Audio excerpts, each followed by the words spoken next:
Hello again, my old friend. Tonight, we return to the cracked and burning bones of the Mojave, where sun-bleached highways snake across irradiated sands, and the silence between settlements is broken only by wind and memory. The fallout universe is never still, and sometimes the ground itself remembers. So close your eyes, let your mind drift. Walk beside me through a story stitched with heat, ghosts and something pulsing in the deep earth. Tonight, we begin in fire. The explosion had rolled across the horizon in the early hours of morning, a shuddering wave that cracked canyon walls and scattered flocks of black-feathered crows into a screeching spiral above the foothills west of Cottonwood Cove. Garin Holt had felt it beneath his boots long before he saw the plume, a low, resonant pressure in the earth that awakened every old instinct still coiled inside him. Dust rose in silent columns between the rocks. For a moment, the world held its breath. Holt stood at the edge of a bluff, eyes narrowed against the rising sun, watching the tail end of the blast bloom like a bruise across the eastern sky. He hadn't worn NCR colors in 6 years, but the uniform still lived in his posture, in the way he scanned the terrain as if expecting sniper fire or a booby-trapped culvert. His coat was no longer regulation, leather patched and sun-faded, but the lines of service were etched into his frame. He had the look of someone who had once been very good at following orders and then very bad at forgetting them. The wind shifted. Holt caught a whiff of scorched ozone and sulfur. Something old had cracked open. He turned away from the bluff, boots grinding on sandstone, and made his way down toward the road.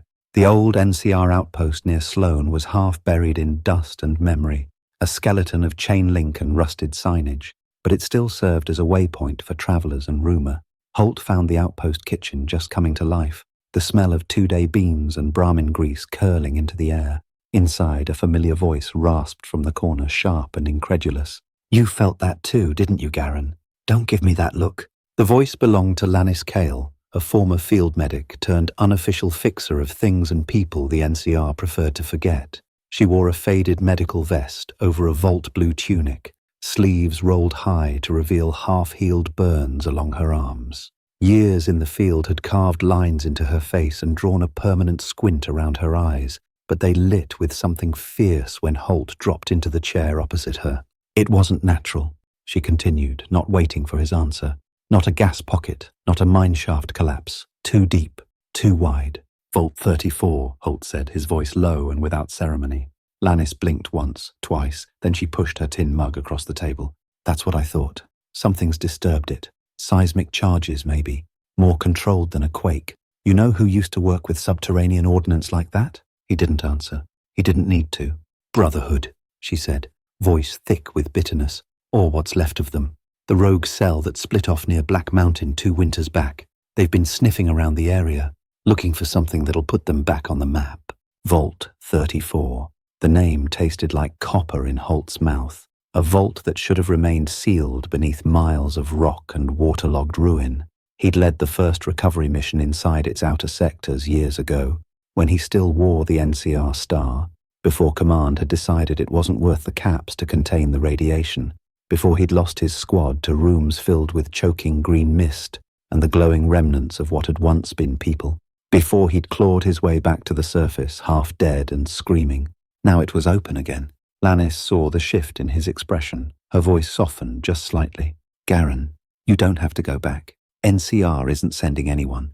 They don't have the manpower or the spine." He stared down at her mug, the dented metal worn smooth where fingers had gripped it too many nights. The hum of his Pip-Boy, an older model still duct-taped along the cuff of his coat, flickered with a faint signal, something pulsing beneath the static. Deep band, encrypted. A vault distress beacon, the kind that only activated when internal containment was compromised. He stood without speaking. Lannis swore under her breath. "You're going. Of course you're going." Holt paused in the doorway. The light framed him in gold and dust. If they cracked the vault, then the reactor's compromised. That old Gek fusion plant could irradiate everything from Bitter Springs to Nipton if it goes critical. And if it already has, he didn't look back. Then it'll be a short walk. By late afternoon, Holt was back on the trail. He moved with practiced efficiency, checking his packs, calibrating his Pip-Boy's Geiger counter, adjusting the seals on his rebreather mask. He carried no insignia now, but he had kept the field knife issued to him at Camp McCarran, its edge still honed to perfection. His rifle, a modified DKS 501 sniper model, hung low across his back. There were no symbols, no slogans, just tools. The vault entrance, last he'd seen it, had been under 50 feet of debris and flooded rock, but the explosion had changed everything. He crested the final rise by twilight. What had once been a jagged slope of stone was now a smouldering crater, half choked with steam and molten glass. At the bottom, partially revealed by the blast, was the blackened, twisted remnant of Vault 34's external bulkhead. The great cog-shaped door had been torn from its hinges, left at an awkward angle against the slope, as if the earth itself had vomited it up in protest. Holt felt the warmth of radiation tickle along his fingers, a subtle whisper beneath his gloves. He thumbed a dial on the Pip-Boy. The Geiger counter chirped softly. Just above the doorframe, partially exposed by the collapse, someone had painted a symbol in flaking red, a fractured cog with a burning eye inside. Brotherhood, yes, but not the Elder's seal. This was something older, angrier, and below it, in stark black letters, "We claim the core." Holt stared down into the vault's black maw. Something stirred below. The air was damp, fetid, full of voices that no longer belonged to the living. He descended without a word. The descent into Vault 34 was not a gentle one. Garin Holt moved with the wary precision of a man who had once memorized every corner of this place and now recognized none of it. The outer vestibule, once sealed behind concrete and time, had been chewed open by explosives and water erosion, the floor slick with a black moss that shimmered faintly in the glow of his Pip-Boy. Every step echoed into that subterranean dark, rebounding in unsettling patterns that suggested spaces far larger than he remembered. He paused at the first split in the corridor. The left path led toward the reactor wing, or what was left of it. The right curved toward the living quarters, where civilians had once bunked in tight rows, and children had carved games into the plastcrete walls. The choice felt heavier than it should have. Holt turned left. He already knew what ghosts waited in the living wing. He'd seen them once, lit by green light and gnashing their teeth behind broken faceplates, remnants of a community that had turned on itself when the lockdown dragged into madness. The corridors here were warped. Heat and pressure had bent metal struts and peeled back bulkheads, exposing pipes that hissed faintly with escaping steam. Signs of recent passage littered the floor. Scuffed boot prints, broken wire conduits, even a spent Stimpack cartridge tucked beside a scorched vent shaft. Holt knelt, brushing 2 fingers across the track. It was recent, less than a day, and whoever had come through wasn't alone. The spread of prints suggested multiple operators, 2, maybe 3, disciplined spacing, Brotherhood standard. He rose slowly and continued forward. The deeper he went, the more the vault seemed to shift beneath him, not physically, but atmospherically.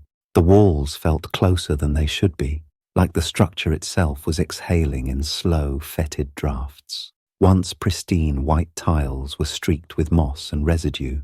Warning lights flickered sporadically, some stuck in amber stasis, others pulsing red in time with some unseen heartbeat. He passed a doorway marked Maintenance Sub 3. The door was jammed halfway open, its hydraulics burned out, revealing a crawl space teeming with fungal growth. The stench of decay was sharp and immediate. A high-pitched whine broke the stillness. Holt froze, one hand moving instinctively to the rifle slung along his back. He took cover behind a crumpled vending unit, its faded logo still promising fresh nuka just a button away, and peered around the corner.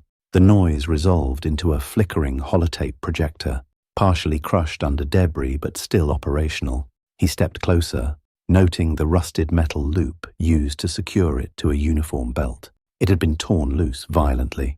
The holotape sputtered to life with a burst of static. A woman's voice crackled out, barely intelligible over the interference. "Containment failed. Reactor unstable. They're changing. We can't hold the line. If you hear this, shut it down. Don't try to save us." The message looped. Holt let it play twice before cutting the power. That voice was familiar. Lieutenant Reyes, one of the last field engineers assigned to Vault 34 before the NCR pulled back all attempts at salvage. She had been stationed here after he'd left, part of a hopeful initiative to repurpose the Vault's water and power systems. Her body had never been recovered. Moving deeper, Holt passed through the remains of what had once been a common area.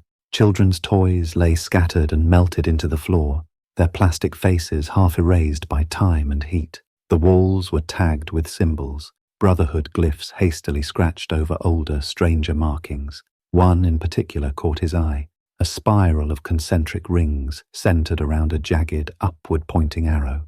It pulsed with a thin line of phosphorescent slime oozing slowly from the wall, as if the symbol bled from some deeper vein of the structure. He didn't touch it. At the heart of the vault's lower levels, the hallway opened into a collapsed atrium where the floor had given way. Below, Holt glimpsed the shattered remains of a hydroponics lab, the place where Vault 34's infamous overcrowding had finally broken containment. The lab had been meant for food, water recycling, long-term sustainability. Instead, it had become a petri dish of unchecked radiation and cannibalized organics.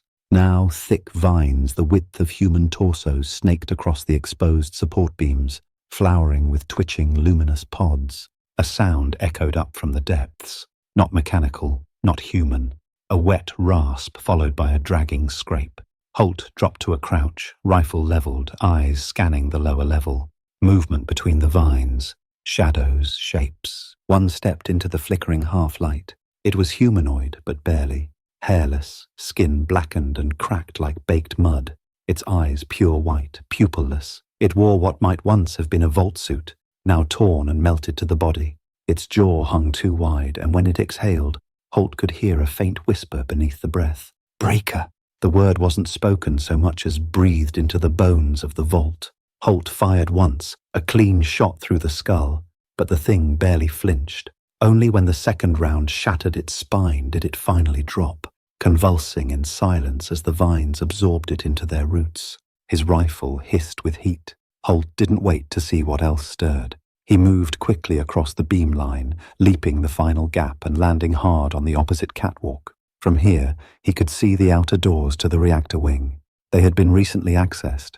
The override panel was still lit, keyed open with a Brotherhood access sigil burned into the glass. He reached out to touch the panel, and the door groaned open, revealing the passage beyond. A final warning was scrawled across the entryway in radiation-scorched paint. We opened the core. We can't close it. Behind him, the whispering started again. More voices now, layering over each other like static building toward a storm.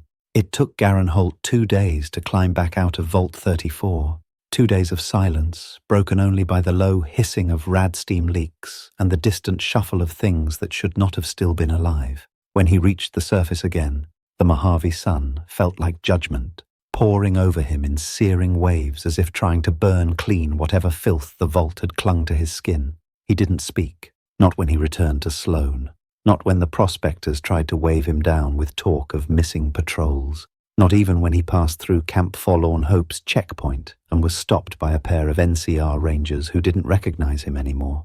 He moved like a ghost, but one with purpose. The NCR command post was a temporary structure, tent flaps flapping in the breeze, radio towers humming with soft static. Guards rotated through in fatigued shifts. Holt stood before the command tent, his coat stained and peeling, his boots still coated with dust and something darker.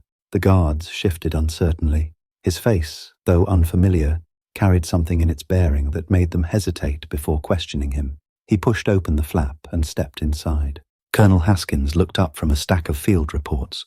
Her eyes narrowed. Jesus Christ, Holt. He nodded once. I need a team, and sealed charges, T-cells, not thermite. Vault breach configuration. She sat back slowly, processing the request and the man in front of her. I heard you were dead, or drunk in Freeside. I guess both were optimistic. Holt didn't smile. Vault 34's been breached. It's not abandoned, and the reactor's bleeding like an open artery. She laced her fingers under her chin. The tent felt suddenly too quiet. That reactor was sealed 10 years ago. Only fools or cultists would open it. And we're not sending another unit into that hellhole just because you... I've been inside, he interrupted. 2 days ago, someone's using Brotherhood gear to rip through the vault. They've bypassed every NCR lockout. They're heading for the core. And you want an official mission? I want a death sentence prevented, he said. If that core cracks, you'll need to draw new maps for what counts as inhabitable. Bitter Springs, Camp Golf, even Hoover's Edge. Gone. irradiated for a generation. Haskins exhaled slowly, her eyes betraying calculation more than disbelief. I can't spare a formal team, not with the fiends resurfacing and a new influx of powder-ganger raids near Nipton. The brass won't authorize a breach party for an old ghost story. Then I'll go alone. She stared at him, not coldly, not cruelly, just long enough to make the silence sting. You're not young anymore, Holt. Neither is the Mojave, he replied. She stood, walked to a crate and pulled out a small, unmarked supply satchel. From within, she produced a sealed tube of miniaturized charges, the kind used to peel open blast doors without igniting oxygen-rich environments. She handed it over without ceremony. You didn't get this from me. Holt nodded, then turned to go. And Holt? She added, just as he reached the flap. Don't die in there. I don't want to file the paperwork. Outside the base, Holt made for the long walk back to Sloan's Edge, where the old mining hub met the forked roads east. He needed people, not soldiers, not idealists, but survivors. People who knew how to make a bad job worse and still crawl out the other side, breathing. He found Lysa Crane where he'd last seen her, tinkering with the hydraulic spine of a broken Mr. Gutsy behind the outpost canteen. Her face was smudged with grease, and her arms bore fresh micro-weld burns from a bad fusion joint. She didn't look up as he approached. If you're here to gloat about being right, I'll shoot you and say you were a feral. I need an engineer. She grunted, wiped her hands on a rag, and finally met his gaze. Something in his expression made her pause. You went back. He nodded. And you lived. Barely. She squinted. What's down there? Something that thinks it can wake a god. Crane wiped her face, let out a long breath, and stood.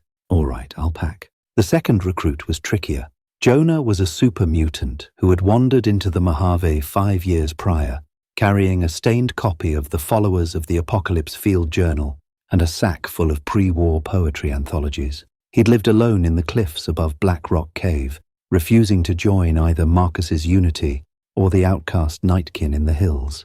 Most thought him eccentric. A few thought him dangerous.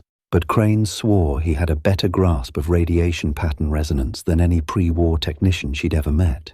They found him meditating beneath a collapsed radio tower, the rusted steel forming a sort of shrine.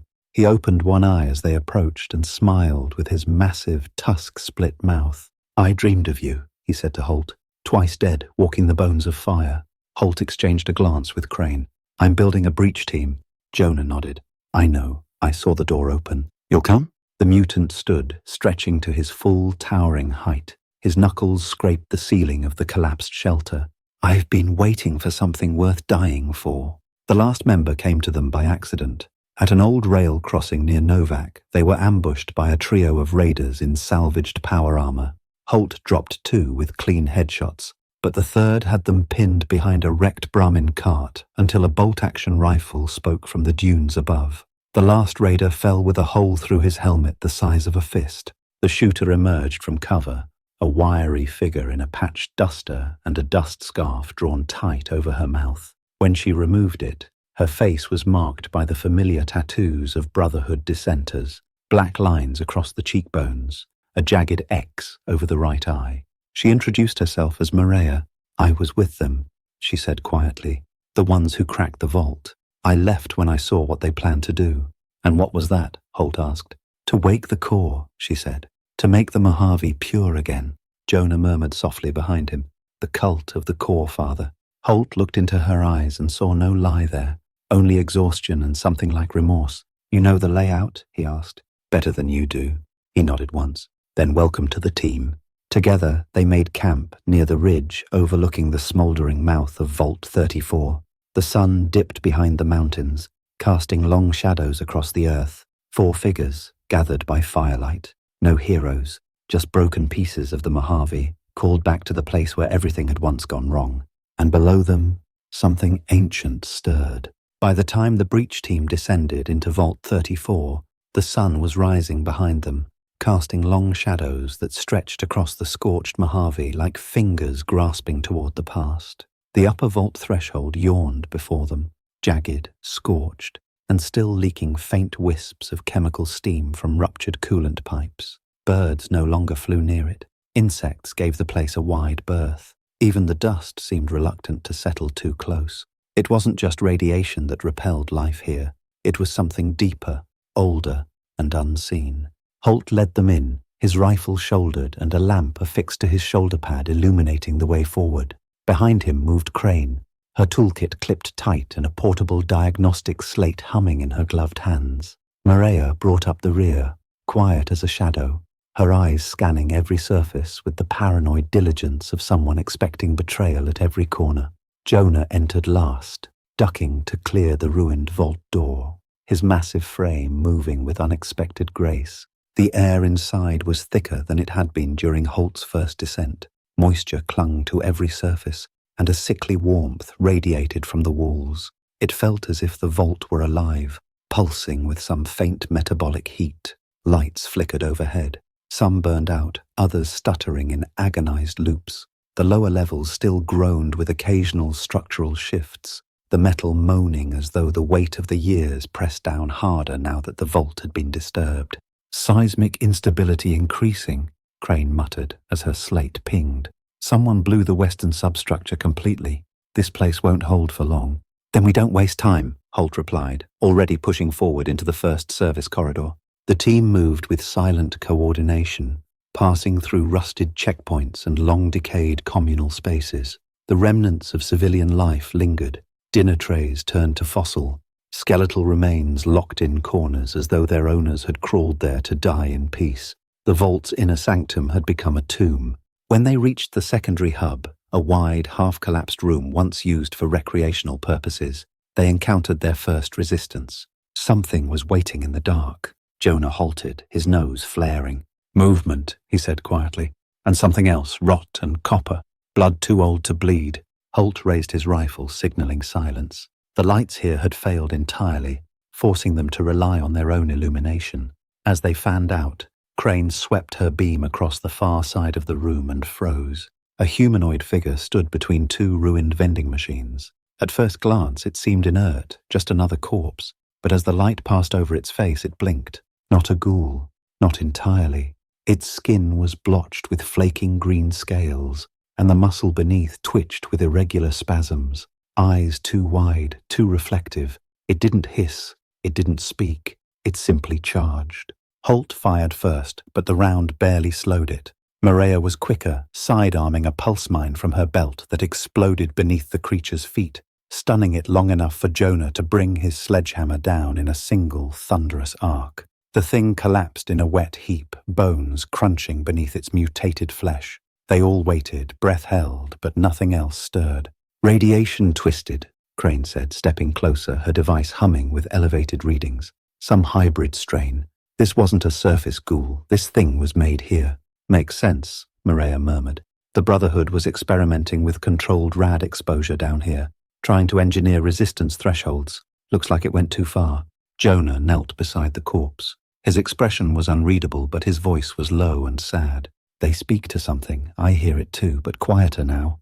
Holt didn't ask what he meant. They moved on, now with weapons raised and nerves drawn taut. As they pressed deeper into the vault, past dormitory corridors and shattered bulkhead doors, the architecture began to change. What had once been clean, uniform vault design began to show signs of alteration.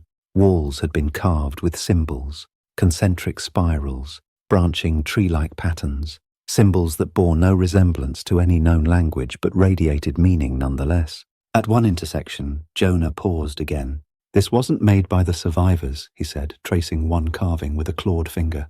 "This was made by something older, something waking." "What are you saying?" Maria asked. "That the vault isn't just a vault anymore, it's a womb." Crane's slate pinged again. Her face went pale. "There's a new energy reading coming from below, fission-level spikes. But it's not just the reactor. Something else is generating power, something off-grid. It's organic." The team exchanged glances. Holt broke the silence. "Then that's our target." They descended 2 more levels through an auxiliary shaft Jonah cleared with brute strength, tearing aside collapsed girders and prying open rust-fused access hatches. Below, the air grew wetter and harder to breathe.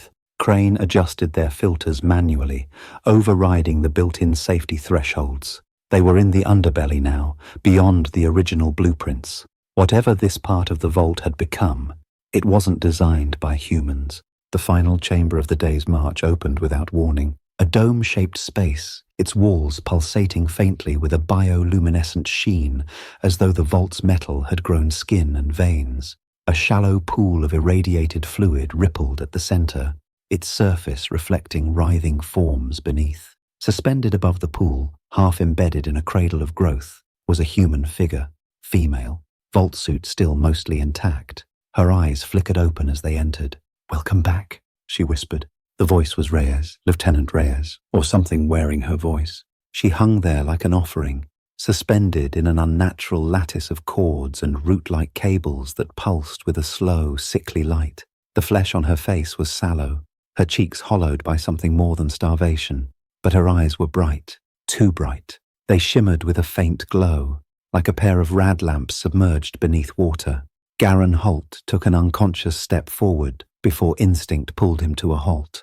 Lieutenant Reyes had been dead for years, or so he had believed. "Reyes," he said, low and even, though his voice cracked like rust. "Is that you?" The figure smiled faintly. It was her smile, familiar, tragic. "What's left of me," she said, "what the vault made, what the core needed." Crane's hands trembled as she raised her diagnostic slate. "This doesn't make sense. There's no detectable heartbeat, no traditional biosigns, but electrical activity is spiking. She's wired into the system." Maria raised her rifle slowly, the barrel leveling with Reyes's heart. "I've seen this before. Not here, but back east. Techno-organic fusions. Vault systems feeding off human neurology, turning people into relays." Jonah stepped forward, placing one massive hand on Maria's rifle and gently guiding it downward. "She is not hostile," he said quietly. "Yet." Reyes tilted her head as though amused. "They wanted control," she murmured. "The Brotherhood believed they could siphon the reactor's power, use the Radbirth for purification, for dominance. But they didn't understand the deep layers. The Vault's design was never just about survival. It was about transformation." Crane shook her head, horrified. "That's not in any of the logs. Vault 34 wasn't a mutation study. It was a population stress test. Overcrowding, weapons access, environmental depletion. That was the experiment." Reyes's voice deepened, layered now with something synthetic. "Not the real experiment. That was just surface logic. The true purpose was hidden deeper, beneath the nuclear containment, below the reactor's fire. They planted something there, something that learned. And when the systems failed, when the structure flooded, it didn't die, it evolved." Holt felt it then, a low thrum in the soles of his boots, resonating through the steel like a heartbeat too vast to be human. The air had changed again, heavier now, charged with energy that hummed against his bones. He took a breath and tasted copper. The team looked to him, waiting for his call. "Where is the breach team?" he asked Reyes. "The Brotherhood cell. Are they still alive?" Her eyes drifted closed and the roots tightened around her torso as though feeding from her pain. "Some," she whispered. "They reached the inner sanctum. They were given choice. Join the core, or be consumed." Maria muttered under her breath something bitter and raw. "That's what happened to my squad. I knew they were hiding something, a deeper agenda. But this, they wanted transcendence." Jonah stepped toward the center pool. The fluid glowed faintly, and his shadow stretched long and distorted across the room. "This place is a chrysalis," he said. "We are standing in a cocoon. Something is becoming. And when it wakes..." Crane cut him off with a choked gasp. "We don't have time. Reactor readings are spiking again. We're on a countdown. Either this thing breaches or we stop it. But we won't get a second chance." "Where's the main core?" Holt demanded. Reyes's head turned slowly toward a narrow passage nearly hidden behind overgrown conduit. "Beyond the Hall of the Children," she said, her voice growing thinner. "They will try to stop you. Not out of hatred, out of hunger." The roots around her pulsed once more, then slowly began to retract, drawing her up into the ceiling's organic latticework. Within seconds, she vanished, absorbed into the pulsing structure. Holt didn't hesitate. He led them through the narrow passage, each of them ducking beneath gnarled piping and ducking past flickering arcs of exposed electricity. The hallway twisted like a spine, descending in irregular slopes, and the air grew more humid with each step. Shadows pulsed at the edge of their lights, and the walls no longer looked man-made. They were curved now, almost ribbed, and their surface bore a slick, membranous sheen. Crane's readings jumped again. "Radiation is spiking." The core's unstable, but still partially shielded. It's leaking, not rupturing. That gives us time, Holt replied, though his tone suggested he wasn't sure how much. They emerged into a chamber larger than any Holt remembered being on the original vault blueprints. It was cathedral-like in scale, with massive vertical conduits stretching upward into the dark, as if mimicking bone columns. At the center stood a pulsing reactor shell, cracked and bleeding light in jagged flashes of green and gold. Around it, kneeling in perfect circles, were the children. They were not human, not anymore. Dozens of them, their flesh fused with wiring, their faces featureless masks of blistered tissue and steel. They knelt in complete silence as though in prayer, and then, as one, they turned. Crane screamed as the lights died. Maria opened fire immediately, her bullets sparking off mutated armor plating and synthetic bone. Jonah roared, charging forward with his hammer raised, smashing the nearest creature with a blow that sent it spinning into a wall. Holt moved with precision, placing his shots between exposed cable joins and cracking through twitching skulls. But there were too many. They swarmed. One leapt onto Crane, claws scraping her armor. She stabbed upward with a plasma cutter, severing its spine in a hiss of boiling green. Holt lost sight of Jonah in the crush. Maria was dragged backward, firing wildly. He could see the core now, its access panel unguarded, exposed behind the chaos. "Crane!" he shouted. "We need to trigger the override, bypass the reactor's failsafe." "I need 30 seconds, she screamed back. He pushed toward the panel, clearing a path with fire and steel. Behind him, the children wailed. Dozens of voices harmonized into one, screaming through static and agony. And the core pulsed once, like a heart beginning to beat. The scream of the children wasn't merely a sound. It was a wave of pressure, like the shriek of a dying reactor carried through bone instead of air. Garen Holt gritted his teeth against the noise, blood pounding in his ears, while his boots slipped against the ichor-slick floor. Crane was hunched over the access panel, her gloved fingers dancing over its cracked interface as sparks spat from the exposed wiring. Every few seconds, her slate beeped a new warning, but she didn't look up. Behind her, Jonah fought with the grim determination of one who knew there would be no second chances. His hammer rose and fell with rhythmic precision, each impact reverberating through the chamber like the toll of a funeral bell.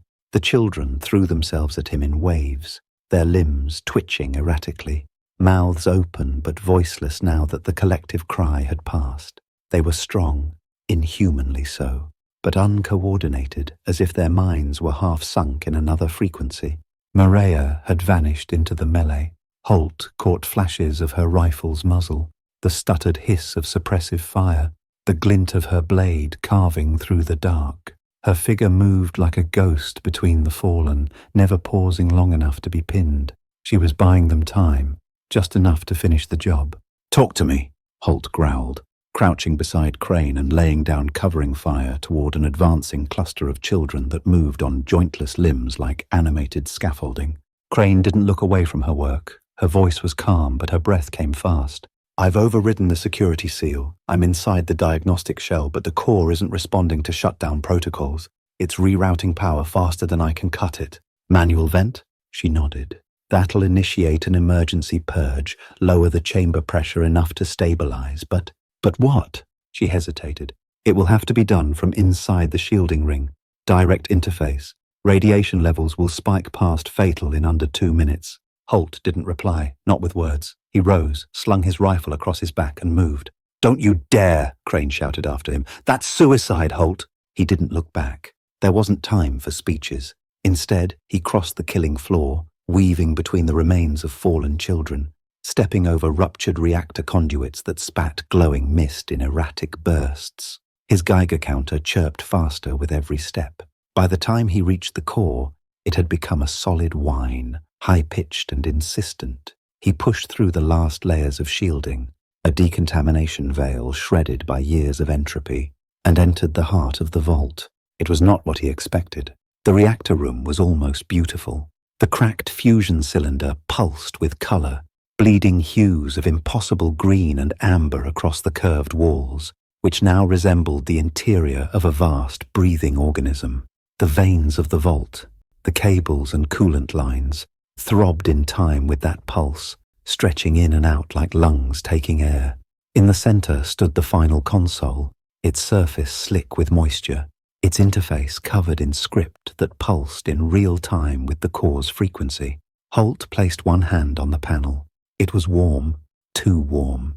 The screen flared to life. A familiar voice echoed inside the room, not through speakers but through the floor, the walls, his skull. "Breaker, you've come to silence us." It was Reyes again, or rather the thing that had used her. But this time the voice was modulated, deeper, laced with harmonics that made his teeth ache. "You're destabilizing the entire quadrant," Holt said aloud, not caring if it hurt his fear. "This vault was never meant to survive this long. You're feeding off the core, and the Mojave will pay the price when you burn. We were reborn. You ran, we remained. Now we reach out, not to destroy but to cleanse. You think turning people into these things is cleansing? They chose to evolve. We offered peace, unity, and still you cling to your guns and your lies. You fear change, Holt. You always have." He reached down and keyed the vent override. The reactor screamed. Pipes burst across the chamber, spewing thick clouds of coolant vapor that danced in the corrupted light like ghostly flame. The children beyond the shielded door fell silent. Then they began to wail, not from pain, from awareness. He had begun the purge. Outside the core chamber, Crane's voice blared through his earpiece. "Coolant cycle is responding. Containment is stabilizing. Just hold it a few more. Wait. Garen, your vitals are spiking. Get out of there." But he couldn't move. The panel demanded one final authentication, a biometric confirmation embedded in the original security protocols. It was locked to a list of names long dead, except one, Garen Holt. "Of course," he muttered, pressing his palm to the reader. The light turned white. The system hissed its final command. Manual purge confirmed, reactor stabilizing. The chamber pulsed once, then began to quiet. The heartbeat slowed. The breathing ceased. The cables withdrew like vines curling in sleep, and Holt fell to his knees. His vision narrowed to a pinpoint, the black edges of unconsciousness eating toward the center. But through the haze he saw Crane running toward him, her voice far away, blurred and broken by static. Jonah appeared beside her, lifting him like a feather, roaring wordlessly into the dark. Maria covered their retreat, her eyes red, her rifle almost empty. The children did not follow. The vault had been silenced, for now. They emerged into the morning light as the sun rose over the Mojave. Crane's armor was cracked and smeared with blood. Jonah's hammer was gone, discarded somewhere in the deep. Maria limped beside them, one eye swollen shut. And Holt, still breathing but barely, opened his eyes just once to see the sky. Blue, clear. He let himself believe for a moment that maybe the breach had been worth it. Holt awoke to the sound of water. It wasn't the hiss of leaking coolant or the slosh of irradiated runoff that haunted the vault's lower levels. It was something gentler, real water, clean. It trickled from a pipe overhead, dripping into a basin formed by a collapsed support strut. Light shimmered across its surface, dim but natural. Daylight. He was lying on his side atop a pile of bedding that smelled faintly of antiseptic and welding oil. His coat had been removed, and a crude IV line ran from his wrist to a salvaged drip-feed canister suspended above. His throat felt like glass, his skin burned, but he was alive. "You shouldn't be," Crane's voice said softly from nearby. He turned his head slowly. She sat against the far wall, knees tucked up, eyes shadowed with exhaustion. Her hair was damp with sweat and grime. She looked worse than he felt, but she managed a thin smile. "You stabilized the core, against all logic, against every rad reading we took before you went in."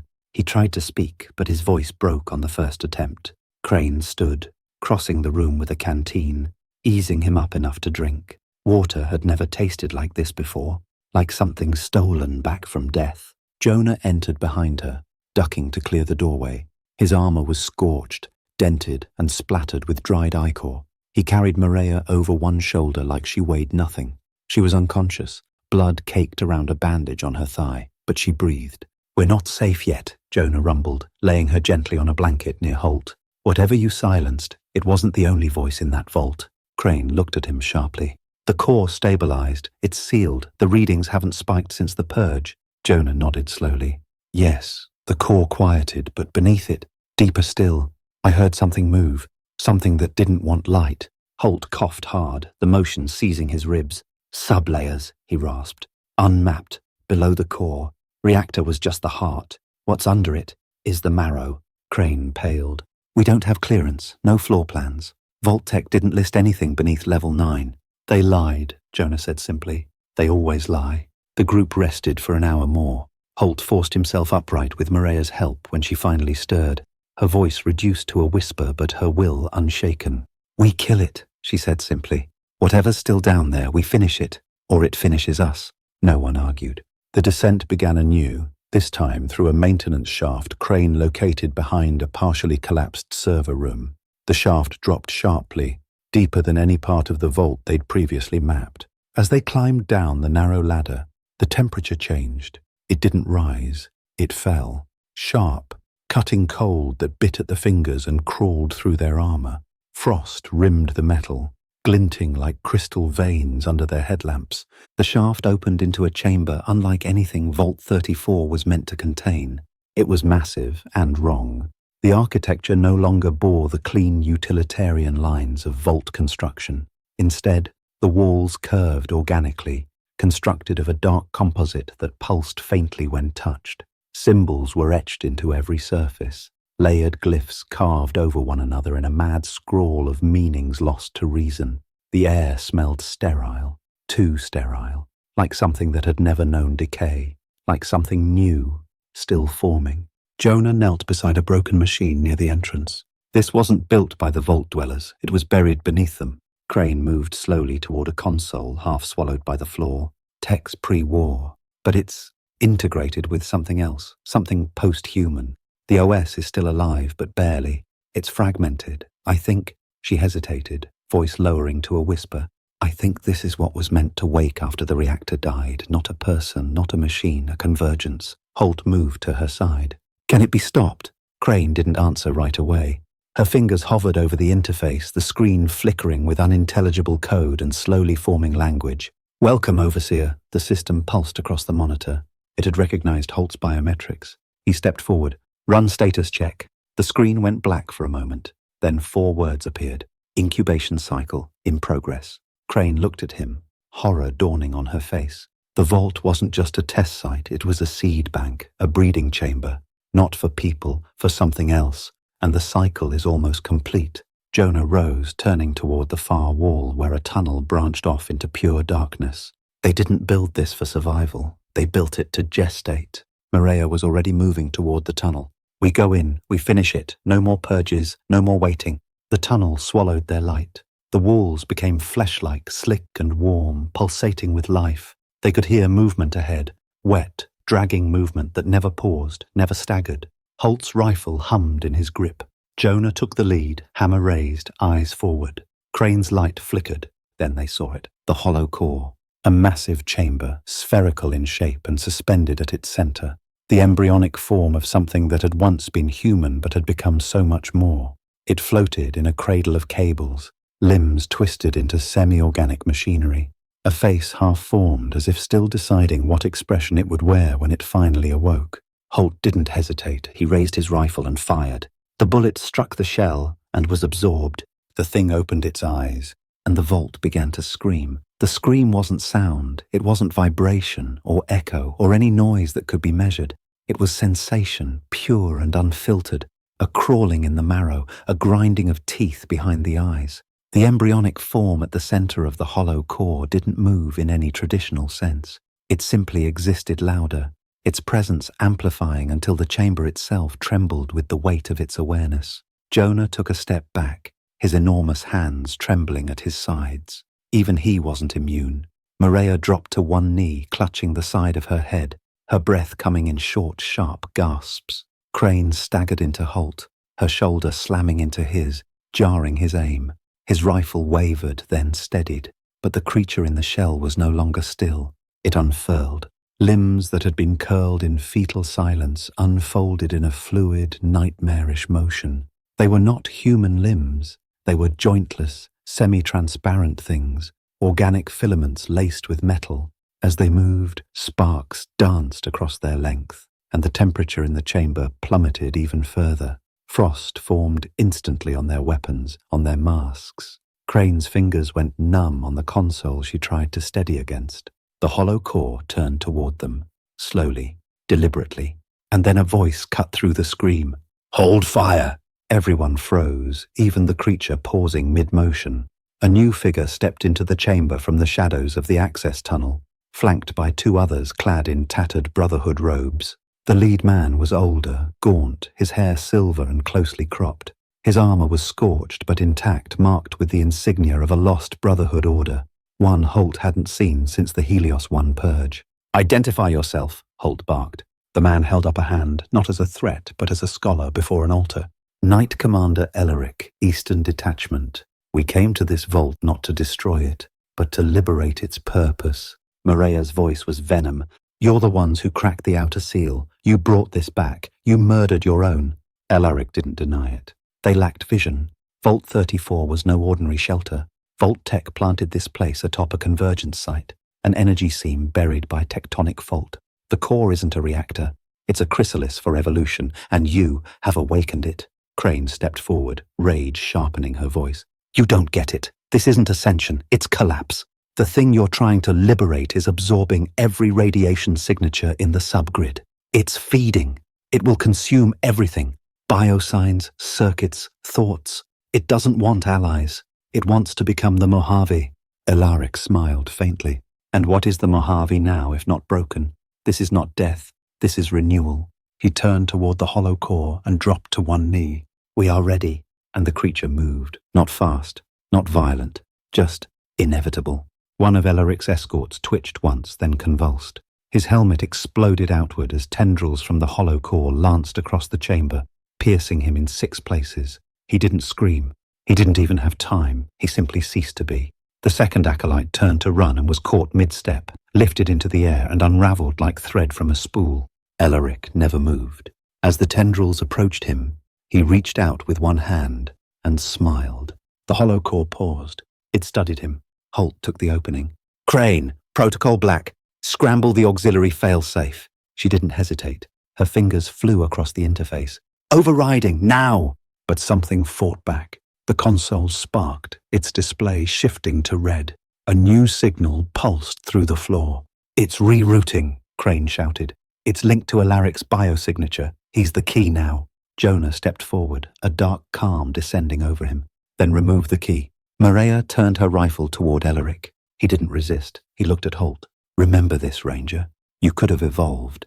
Morea fired once. The round struck Alaric in the temple. He dropped without a sound, and the chamber went wild. The hollow core screamed again, but this time it was different. It was pain, loss, rage. It convulsed in the air, its shell cracking open as light poured from within, searing the very air. The tendrils lashed outward in all directions. Crane was thrown across the room, landing hard and sliding into a support strut. Morea rolled to cover, her rifle shredded by a glancing blow. Jonah roared, shielding them both as debris fell like shrapnel. Holt dove toward the core's base, reaching the final physical failsafe, a mechanical override buried beneath 30 years of radiation-seared insulation. His gloves melted as he tore at the seal, his skin blistered, and then the chamber erupted in light. He woke again to silence. The hollow core was gone, not destroyed, but inert. Its cradle had collapsed, the creature within now nothing more than a mass of burned tissue and melted wire. The chamber had cracked along its spine, letting in the faintest whisper of wind from above. Jonah was there, hauling him up. Crane limped toward them. Morea followed behind, her arm in a makeshift sling. None of them spoke. There was nothing left to say. They left Vault 34 for the last time. The surface greeted them with silence and sun, and in the distance the Mojave rolled on, scarred, wild but free. The wind blew hot across the Mojave that morning, stirring up trails of dust that moved like ghost trains between rusting highway signs. Vault 34 lay behind them, its blackened mouth buried again beneath collapsed earth and the fractured bones of its outer structure. No signals pulsed from it now. No radiation spilled across the foothills. The hollow core was gone, inert, and what little remained of its synthetic life had withered in the blast of Holt's manual purge. The air carried silence, but it was not the peaceful kind.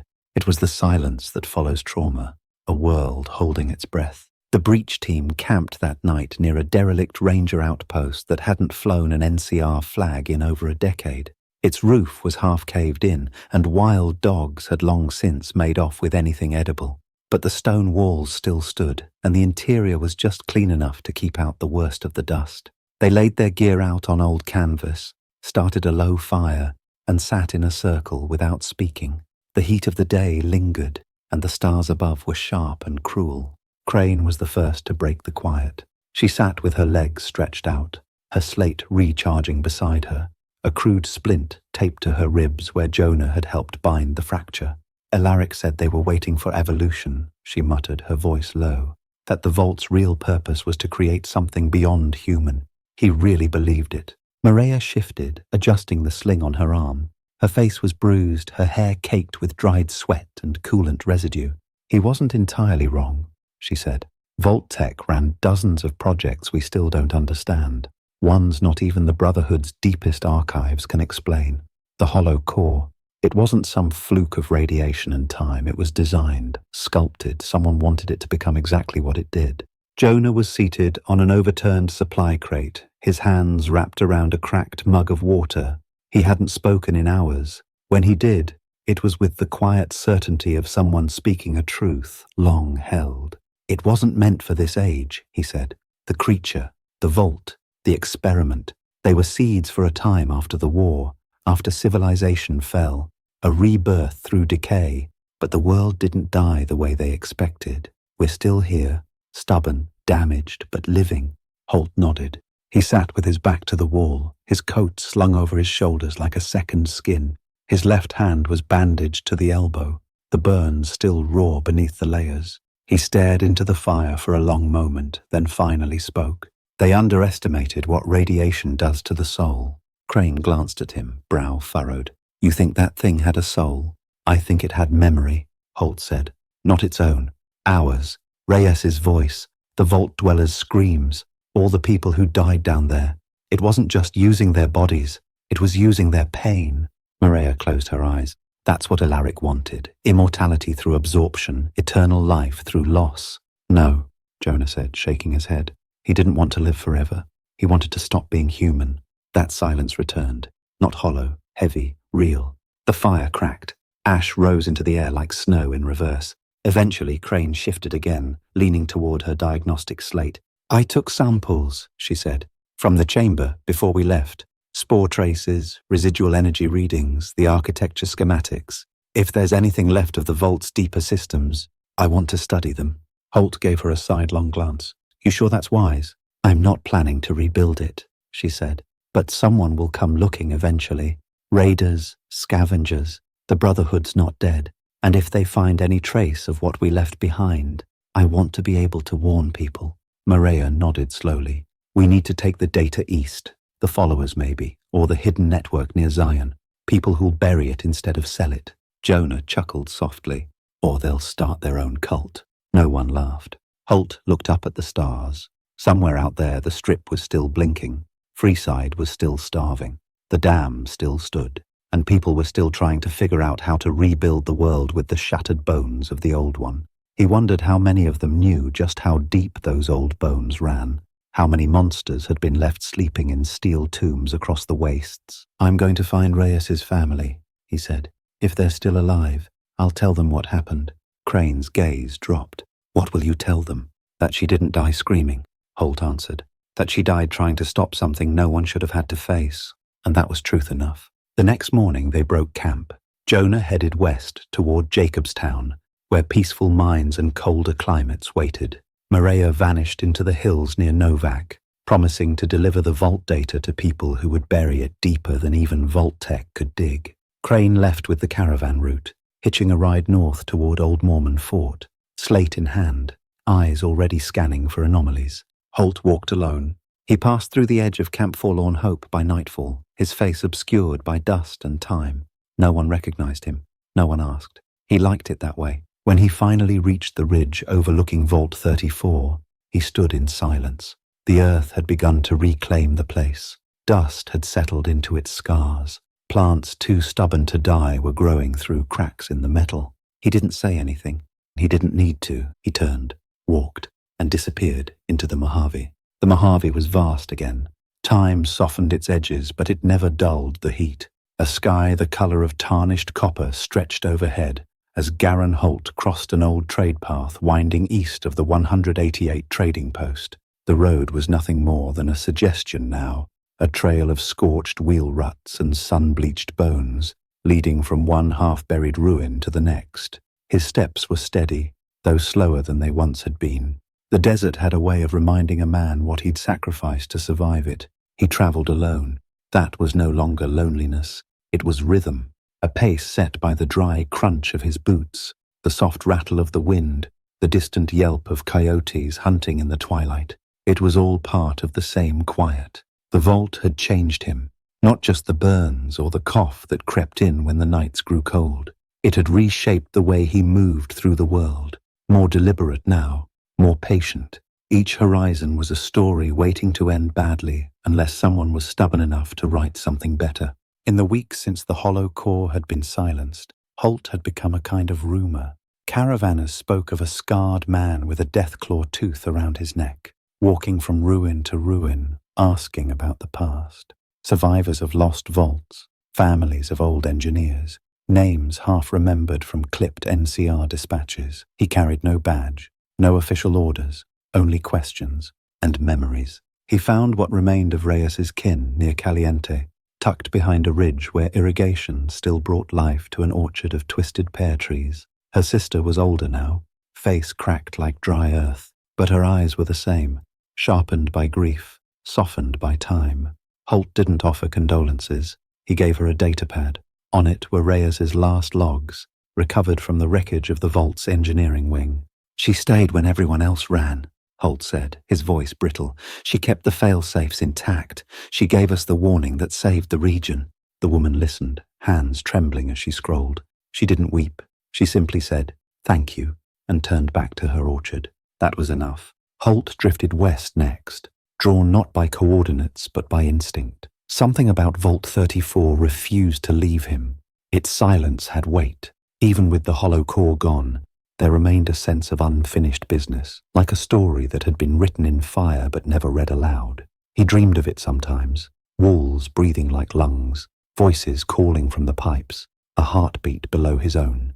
In Nipton, he stopped at an old relay station that had been converted into a bar. The floor still bore scorch marks from the town's slaughter.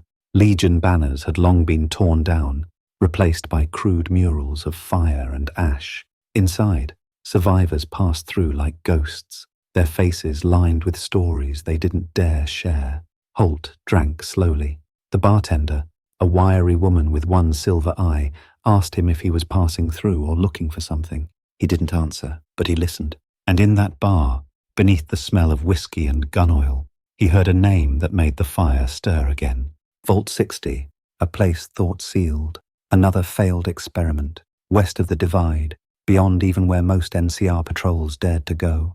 Rumors of an old pre-war facility built on seismic fault lines. Whispers said it had gone dark even before the bombs fell. Holt left the bar before the bottle was empty. The path took him through dead valleys and broken mountain passes, into lands the Mojave rarely gave back. Sandstorms tore at him. Rads from forgotten silos burned his gear. He stopped only to repair, to mend, and in the silence of each camp he thought about what Vault 60 might hold. Another monstrosity, another machine that had learned to grow skin, or something worse. When he finally reached it, the entrance was not what he expected. No great vault door, no defensive emplacements, just a hillside marked by a barely visible seam in the rock, like a wound waiting to split. The console was cold. Manual override only. He worked for 3 hours bypassing the locks, listening to the vault breathe faintly on the other side. It opened with a sigh. Inside, darkness clung like rot. Vault 60 had no murals, no records, no welcoming holotape from a cheery overseer.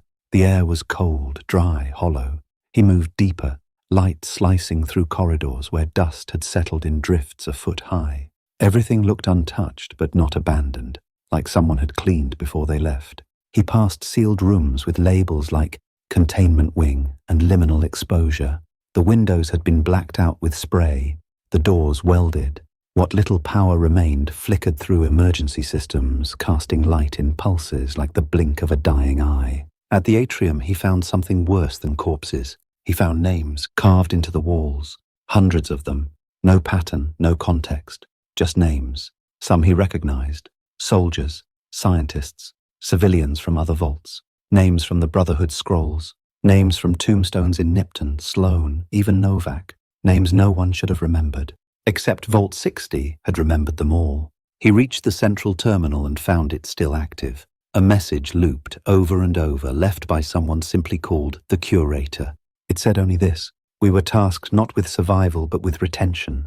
Memory is the only inheritance that matters, and what we remember, we become. The terminal flickered, the lights dimmed, and Holt, standing there among the dust and echoes, felt the Mojave hold its breath once more. Because not everything buried was meant to stay dead. Vault 60 was unlike any place Holt had ever walked. Not in the years with the Rangers, not in the sun-bleached ruins of the boneyard, not even in the twisted husk that Vault 34 had become. This one didn't feel abandoned.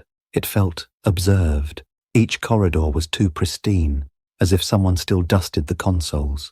Each doorway felt closed, not to protect the world from what lay within, but to protect what was inside from the world.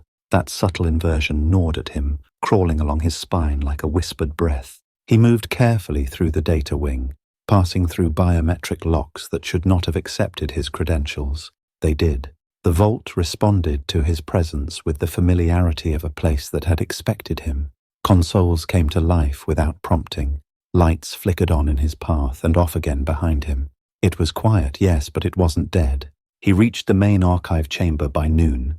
It was cavernous, round and domed high above with curved plating etched in spirals of text.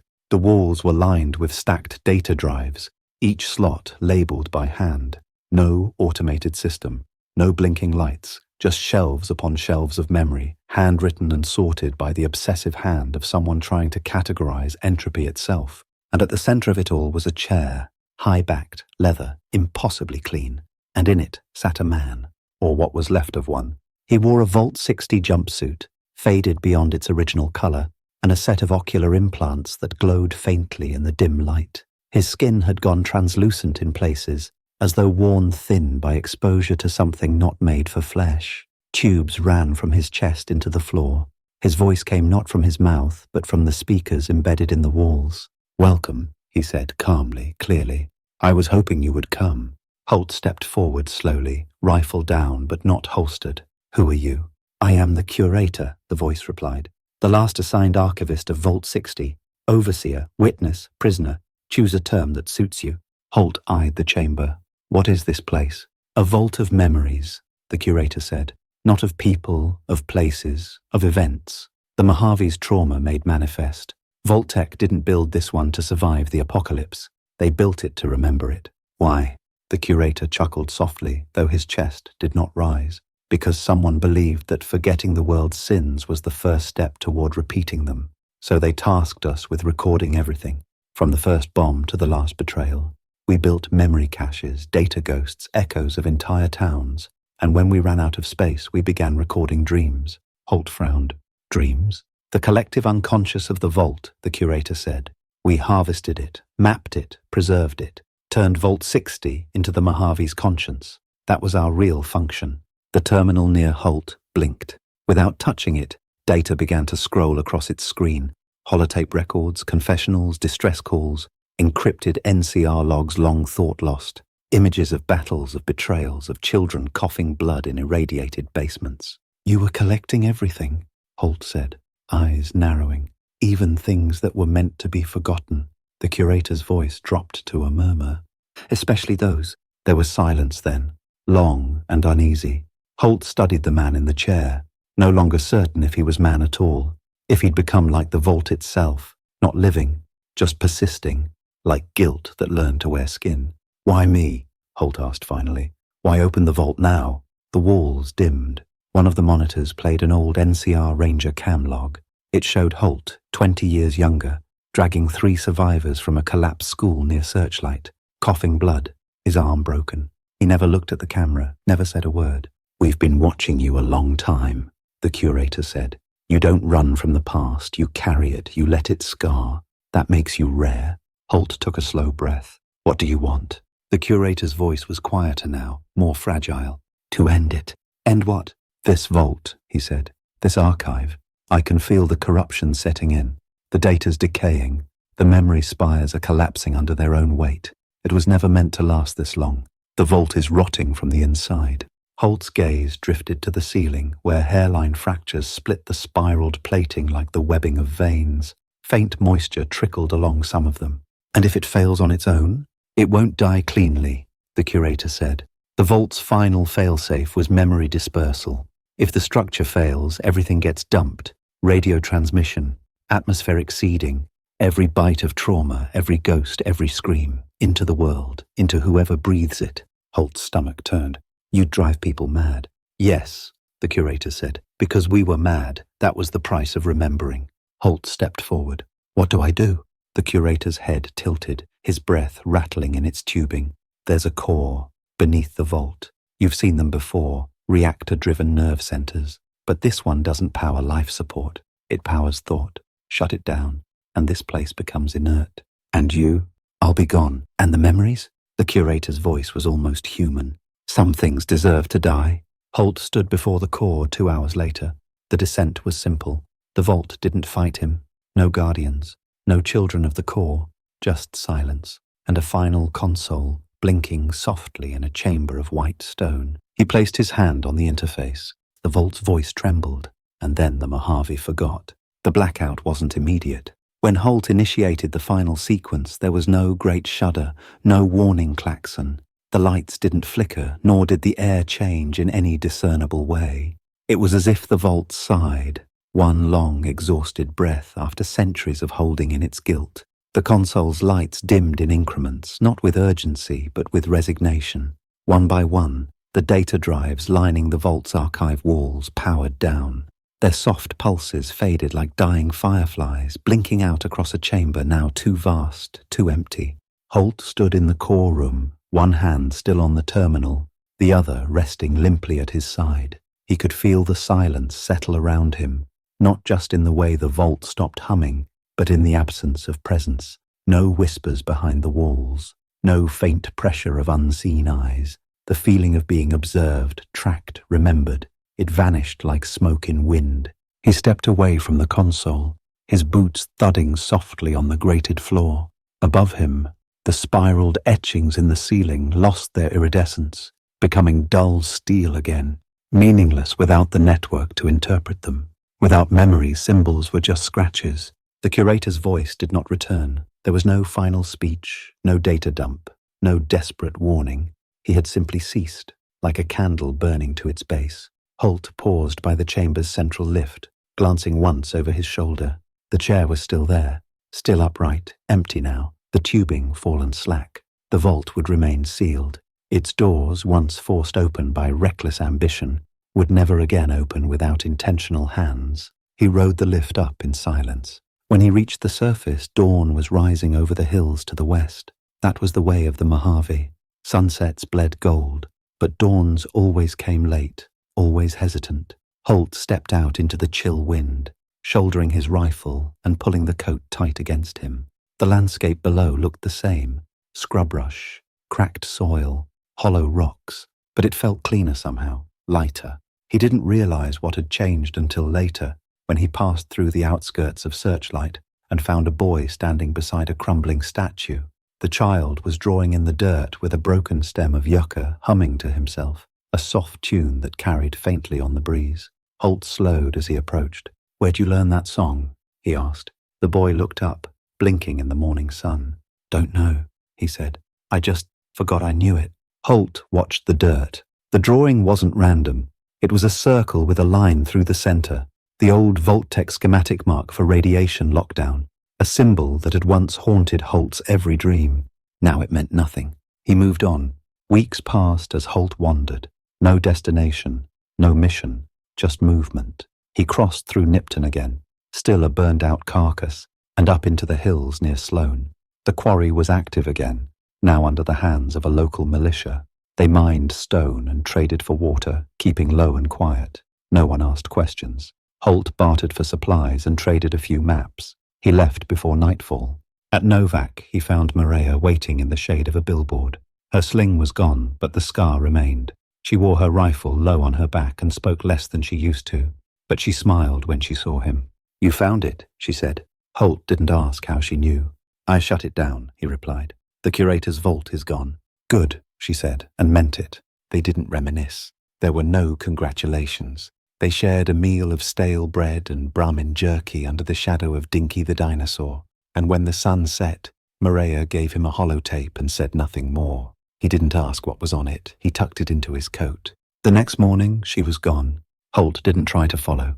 He moved north through the old highways until he reached the edge of New Vegas. The strip still glowed at night, still pulled people in with its music and glitz and old-world promises. Holt didn't go inside. He never did. Instead, he walked the perimeter, watching the crowds filter in. Merchants, scavengers, NCR scouts, old families in re-sewn suits. The city hadn't changed. It never would. Vegas remembered everything, but only because it refused to let anything die. In Freeside, he found Crane. She was working under a follower's banner, helping repair a radio tower whose wires had been stripped by jackals 2 weeks before. Her hands were raw. Her sleeves were rolled. She looked up from her work and blinked once before speaking. "I heard," she said. "Somehow, I just knew." Holt offered no confirmation. She stood, wiping her palms on a dirty rag. "I took the research to Zion," she said. "The hidden network archived it in sealed servers. No access, no broadcast. They called it cleansed tech. There's a tag on the files now. Holt Protocol. Thought you'd want to know." He nodded once. "You ever think about going back?" he asked. "To see if anything's left?" She shook her head. "Some things should stay buried." He didn't argue. That night, Holt made camp beneath a rusted freeway sign, its letters worn to shadows. He built a fire from dead mesquite and sat alone, the stars bright above. The Mojave stretched around him in all directions, endless, scarred, alive. He thought of Reyes, of Jonah, of Elaric's twisted dream, of Vault 34 and Vault 60, of the hollow core and the names carved into steel walls by people who just wanted not to be forgotten. He thought about memory and what it cost to keep it. Then, for the first time in many years, he allowed himself to sleep without fear of what the dreams might bring. The morning that followed was one of those rare desert moments when the wind held its breath, and even the distant call of carrion birds was hushed. Garin Holt sat beneath the fading freeway sign, the embers of his fire reduced to a soft red glow. He sipped the last of his water from a dented canteen, his eyes fixed on the distant ridgeline. Something had changed during the night, not in the landscape, but in its feeling. There was an unease, faint but real, drifting through the air like static waiting for a storm. He packed his gear without rush, slinging the battered rifle across his back. He hadn't heard a radio transmission in 3 days. The usual NCR broadcasts, the droning updates from New Vegas's Securitrons, even the garbled distress loops from outer settlements, all had gone silent. It wasn't unheard of. Sandstorms often chewed through tower lines. Raiders sometimes targeted relay hubs, but this felt too synchronized, too complete. As he crested the next ridge, the land opened wide below him, and that was when he saw it. The sky had cracked, not literally.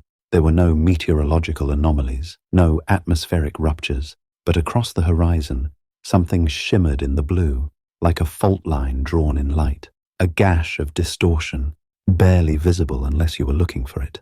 It stretched high into the sky, wide and horizontal, like the remnants of a mirage or the reflection of a memory, and Holt, hardened by years of lies and half-truths, recognized its shape. It was a projection, but it wasn't broadcasting to the Mojave. It was broadcasting from it. He dropped to one knee behind a formation of boulders, pulled his scope, and magnified the anomaly. The shimmer pulsed faintly, its color shifting across a spectrum he couldn't quite name. And at the center, deep within the distortion, he saw structures. Ruins, yes, but arranged in patterns far too geometric to be natural. Angular forms that resembled vault architecture, but older, more alien. Their silhouette was like an echo from a time long before the war. He recognized nothing, but it terrified him. Something beneath the Mojave was trying to surface, and whatever Vault 60 had locked away hadn't died with the curator. By nightfall, Holt reached a recon station buried halfway between Camp Guardian and Black Mountain. It had been stripped bare decades ago, but the substructure still held an emergency uplink tower and a fuel cell recharger. He climbed the rusted stairwell, bypassed the cracked keypad with a bypass coil he'd salvaged from a fallen iBot, and booted the tower's relay system. It groaned to life, coughing static and corrupted data logs across a half-dead screen. He keyed into NCR command frequency. Nothing. He tried the old Ranger Echo protocols. Dead. Then, out of desperation, he pinged the hidden network. The reply came almost instantly, a single line of text. "We see it too, don't move." He didn't have time to answer. The distortion in the sky flared again, and this time a pulse of sound followed. Not thunder, not any natural rumble. It was synthetic, structured, a deep, harmonic vibration that passed through him more than around him. The recon tower groaned, its steel joints screamed in protest. Then the monitors flickered and died, and out on the ridge he saw lights, not lanterns, not flashlights, structures coming online. He descended fast, sliding down the bluff with his rifle clutched in both hands. The lights in the distance weren't campfires. They were beacons, tall pylons erupting from the sand in rhythmic intervals, as if summoned by something vast and methodical. Each beacon blinked in sequence, forming a ring around the distortion zone. It reminded Holt of something buried in one of Crane's early Vault-Tec maps, a defense grid, experimental, abandoned during early prototype testing, buried beneath deep vault installations, forgotten by design. He didn't know what activated them, but they weren't built to keep people out. They were built to keep something in. Holt made camp on the edge of the distortion, tucked into a natural alcove of rock where the air didn't taste like static. He laid out his gear, checked the integrity of every weapon, every ration, every ounce of water. He wrote a single note on a piece of NCR parchment and sealed it in a waterproof bag. "If this reaches you, the sky broke over the divide. Find the others. Remember Vault 60.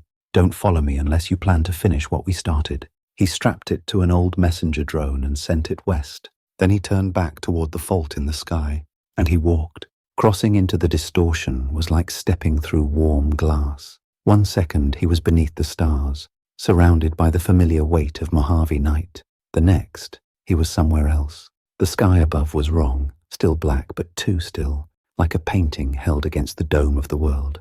The ground was textured in repeating patterns, not concrete, not stone, something manufactured, and everywhere the air hummed with resonance. The structures were clearer now. They were not vaults. They had no doors, no entry points, just tall black monoliths, humming with the same synthetic harmony that had shaken the mountains. Each one was covered in markings that moved when he wasn't looking. Language designed not to be read but to be felt. He moved slowly, aware now that something had seen him. He wasn't alone. There were forms in the distance, tall, gliding, wrapped in cloaks that fluttered without wind. Not men, not robots. Entities that shimmered at the edges like they were drawn from static, watching, waiting. Holt didn't raise his rifle. He just walked toward the largest structure in the center of the anomaly, because he knew something now. Vault 34 had been the first warning. Vault 60 had been the memory. But this place, this was the source. The structure loomed above him like an obsidian spine, sharp against the false night sky. Garen Holt approached with deliberate steps, each footfall echoing faintly in the soundless void that surrounded the anomaly's core. The ground under his boots felt less like earth and more like circuitry, interlocking plates of some synthetic composite that hummed beneath the surface. It was warm to the touch, as if whatever power flowed through this place had never stopped. Not once. Not in all the years since the bombs. The cloaked figures remained at the edges of his vision. They didn't advance. They didn't threaten. They observed. Sentinels or shadows. It was impossible to tell. When he tried to look directly at them, they blurred like afterimages caught in the corner of the eye. Whatever they weren't reacting with fear or hostility. They were waiting, and that was what chilled him most. The structure's entrance revealed itself without prompting. A seam split vertically down the center, a hiss of inert air rushing out as the material receded inward in a spiral, revealing a corridor of pale blue light. No locks, no security protocol, no automated defense systems. It opened for him. Holt paused at the threshold. His fingers brushed the side of the doorway, feeling the subtle tremor in the surface. Not power, not vibration, heartbeat. He stepped inside. The interior of the structure was impossibly vast, wider than the exterior had implied.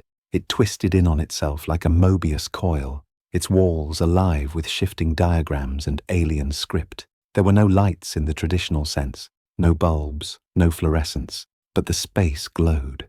A pulse of color moved through the walls like breath, illuminating the corridor ahead in rhythmic pulses. It reminded him disturbingly of the hollow core, but this place didn't scream. It whispered, and the voice it used was his own. He heard his name, not spoken aloud but imprinted on the walls themselves, rendered in waveform across the surfaces as if every memory, every choice he had ever made had been logged and archived.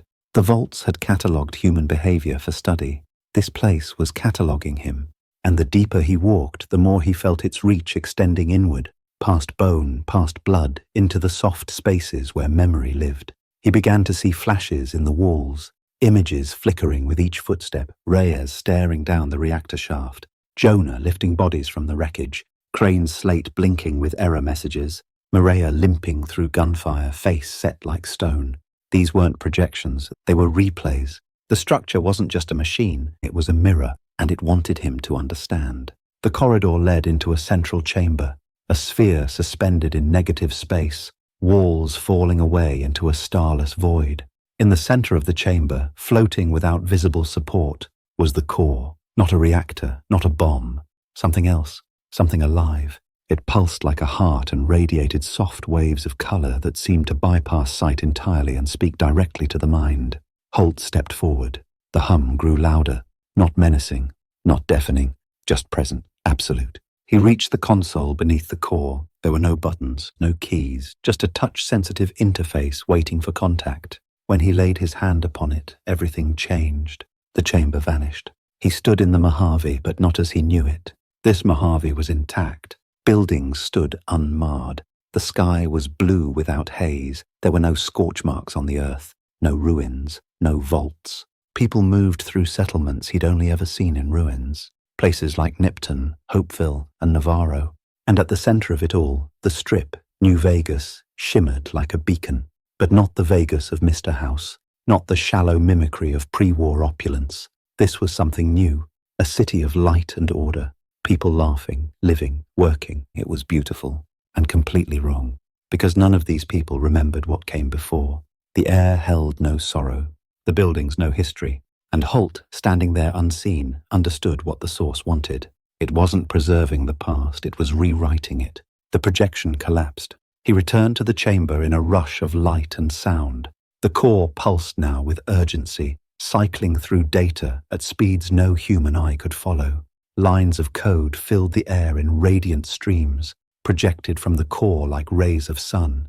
The voice came then, not synthetic, not a mimic, his own voice, speaking to him from the core itself. You can end the trauma. You can overwrite the fractures, erase the suffering, begin again. Clean. Holt stood motionless. The core offered peace, not destruction, not conquest, but forgetting every war, every atrocity, every mistake. It wanted to wash it away, to rebuild the Mojave in a perfect image, one without pain. But Holt knew pain was the Mojave's price for survival. The NCR's scars, the Brotherhood's pride, the Legion's cruelty, the Strip's decadence, Vault-Tech's horrors, all of it had forged the people who endured here. To erase that would be to erase what made them real, to erase Reyes, to erase himself. He stepped back. No, the core pulsed again, brighter now. You choose suffering. I choose memory, he said, even when it hurts. The console sparked. The chamber began to collapse inward, the projection unraveling. And for the second time in his life, Holt shut down a god. The collapse didn't come with fire or fury. No great tremor cracked the land. No vault door slammed shut. The core's unraveling was soft, like the final breath of an old dying animal that no longer feared death. As Garan Holt stepped away from the console, the chamber began to dissolve, not in pieces, not as ruin, but as memory fading into fog. The walls turned to haze, the light bled into grey. And the voice, the one that had once mirrored his own, fell silent. He emerged into open desert just before dawn, not through the door he entered, but through a breach in the mountainside that hadn't been there before. Behind him, the shimmering field was gone. No anomaly, no glow, just rocks and silence. If not for the burn along his fingers and the sting in his chest, he might have thought the whole thing imagined, but memory is a harder wound than flesh. He stood a long time on the ridge, eyes tracing the empty horizon where the distortion had hung in the sky hours before. The air felt different, lighter, a little colder. No birdsong, no NCR broadcasts on the pip, but no screaming either. No digital ghosts, no synthetic dreams clawing at the edges of the reel. Just wind, just sky, just himself. By the time he reached the outskirts of the 188 trading post, caravans had started to return. People were cautious, eyes scanning the sky, voices lowered, but they were rebuilding stalls, laying out crates, lighting cook fires. The fear hadn't passed, but it had dulled into practicality. That was the Mojave's secret weapon, resilience that didn't know how to quit. Crane was there, hunched over a field terminal, stringing wire through a salvaged comm relay with the patience of someone who'd fixed everything twice already and expected to do it again. Her sleeves were rolled up, her hair tied back, and there was grime on her face. She looked up as Holt approached and blinked once, then twice. "You're supposed to be dead," she said matter-of-factly. He gave a faint smile. "I got better." She didn't ask how. She just passed him a bottle of purified water and gestured to the crate beside her. "Sit." He did. They sat in silence, the fire crackling low between them. "It's gone," he said finally. She didn't pretend not to understand. "All of it?" He nodded. "The source, the projections, whatever intelligence was running the cycle, it let me choose. I chose to keep the pain." Crane's gaze dropped to her hands. "I would have done the same." Another silence. This one wasn't awkward, just tired. After a while, she reached into her satchel and handed him a small holodisc. No label, no encryption. "I saved one thing," she said. "Not code, not data, just the last record. The memory vault we pulled from Reyes's ID before the hollow core took her. Thought you should have it." Holt turned it over in his hand. It was warm, human. He didn't play it, not yet. He tucked it inside his coat and looked at the sky. The clouds were rolling in. Days passed. Weeks. Holt moved with the wind again, passing through settlements still healing from Vault 34's breach. He left behind caches of water, bags of seeds, schematics scrawled with his own notes for sealing off old vault shafts. He offered no explanations, just tools. And in every place he stopped, people asked about the sky. They spoke in hushed tones of how the stars had vanished for a night, how their dreams had gone blank, how for a brief, terrifying moment they remembered nothing, and how when they woke they remembered everything. Not perfectly, but more clearly. Names, places, pain, love. It had returned, like a flood or a gift. He found Maria on the road south of Red Rock Canyon, leaning against the frame of an overturned rail car, her rifle across her lap. She looked thinner than he remembered, more alert, a survivor sharpened to a knife's edge. She didn't rise when he approached, just looked at him with those eyes that never blinked when they didn't have to. "You did it," she said. "I think so." She gave a slow nod, as if confirming something long suspected. "I felt it," she said, like a pressure lifting. Then the voices came back, the real ones. He sat beside her on the rail car's rusted edge. They didn't speak for a while. Then she asked the question that had no answer. Was it worth it? He didn't reply right away. Instead, he looked toward the sun cresting the mountains. Then he reached into his coat and pulled out the holodisc Crane had given him. He turned it slowly between his fingers. "It was necessary," he said, and the words settled into the air like dust.